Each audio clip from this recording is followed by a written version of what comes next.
Okay guys, preview lang ako dito sa homepage ng itong Apply isang clinic management system with appointment and of course with AI chatbot uh, para sa mga health na sa pediatrics. So, okay, ito yung homepage. Yan, yan. And of course, yung about services, contact us. Once you click email us, once you click this email, it will automatically proceed to your Gmail account, and then you can create your email to contact Pastic. And of course, when you click location, it will automatically go to Google Maps, and then you can go to their location. So, sa login, meron naman tayong admin, doctor, and patient. So, of course, doctor, admin, okay, doctor,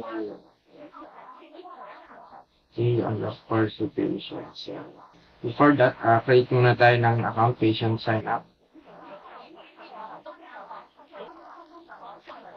Sorry.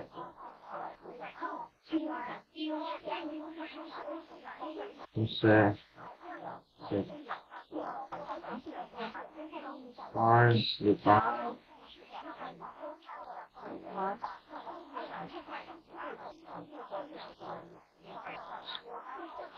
Number sa ano to be.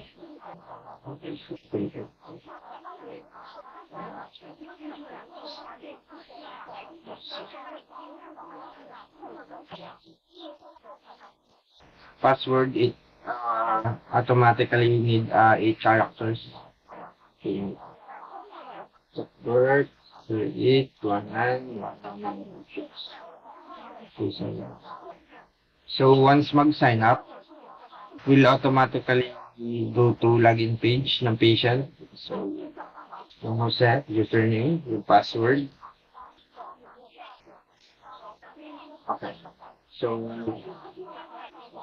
ito yung profile ng patient. Okay. Change password. You can change password. Okay. So, we can add appointment na. So, once you add appointment, it will automatically display your personal details here. And of course, you can select either ang department lang nila is pediatrics. So, we select pediatrics. Of course, yung available doctors, we can select Dr. Amelia. Appointment date. Yung appointment date ay, of course, plus 1 day. Makakapag-appointment ka tomorrow, not today, not present. Okay, so select 15, 1/15, 2025. And of course, we can select Dr. Amelia time, 8 to 9, 8 to 10. So we can select 8 to 9. Reason, sakit ulo.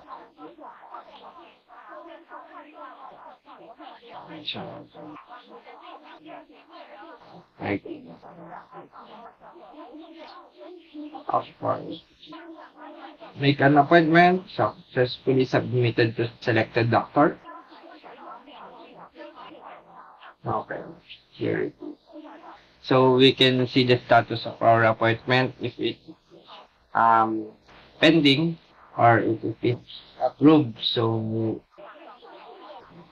to know na gumagana yung appointment, na hindi nagpapatong-patong yung appointment date of appointment time, we can check it to gawag tayo ng appointment kay Dr. Amelia ulit. So we can select 15 ulit, and then we can select 8 to 9 to confirm na hindi siya nagpapatong-patong. Okay?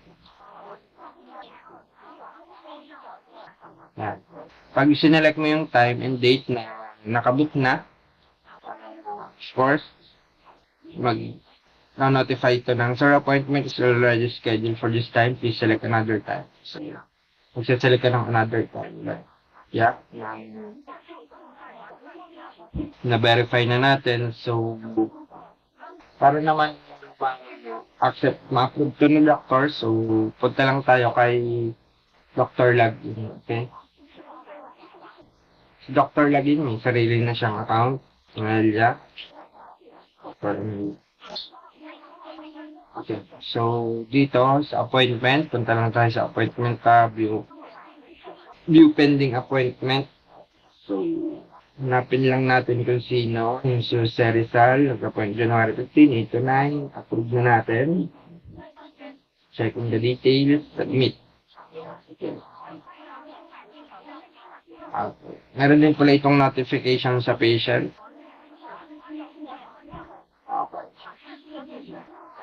So, approve na yung status. So, para ma-check natin, login ulit tayo sa patient. Okay.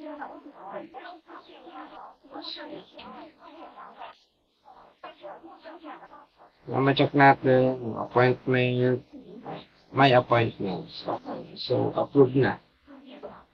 So, billing, wala pa siyang billing kasi wala pa naman ginagawang activity kay patient. So, dito makikita niyo yung prescription, yung treatment. So, punta tayo kay doctor.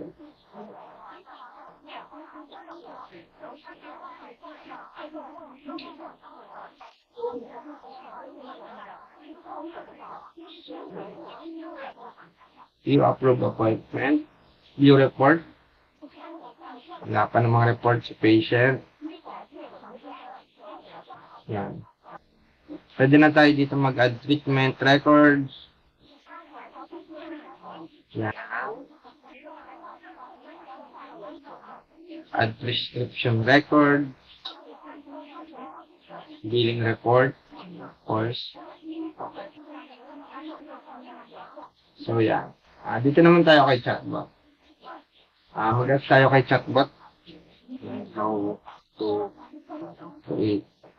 How to make appointment. I-guide ka nito kung paano gumawa ng appointment sa ating website, web app. So, of course, pwede natin itanong kung ano magandang gawin kapag masakit ang ulo.